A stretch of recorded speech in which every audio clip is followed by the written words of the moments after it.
បាទសួស្តីបងប្អូនទាំងអស់គ្នានេះគឺជាបាទប្រអប់នៃ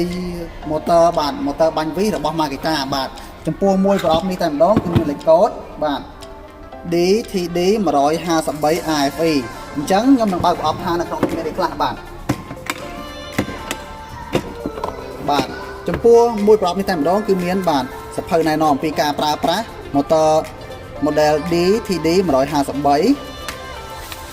បាទគឺដាក់ផ្សព្វផ្សាយអំពីថ្មមួយកូនរបស់ Makita ប្រភេទ 18V បន្តទៀត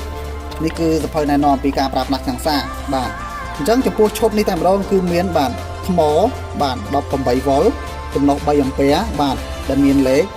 model បាទ BL1830B ហ្នឹងចំនួន2កូនបាទអញ្ចឹងក្នុងឈុតហ្នឹងមាន2កូនបាទមានឆ្នាំងសាកបាទរបស់ 18V ហ្នឹង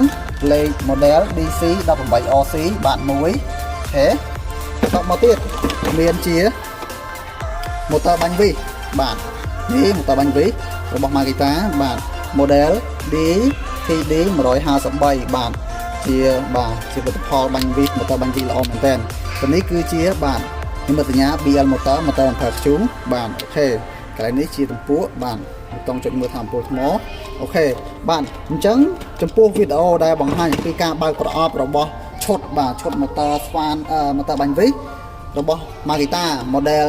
បាទ DTD153RFE ខ្ញុំបាទមានតែប៉ុណ្្នឹងទេបាទសូមអរគុណសូមជម្រាបលា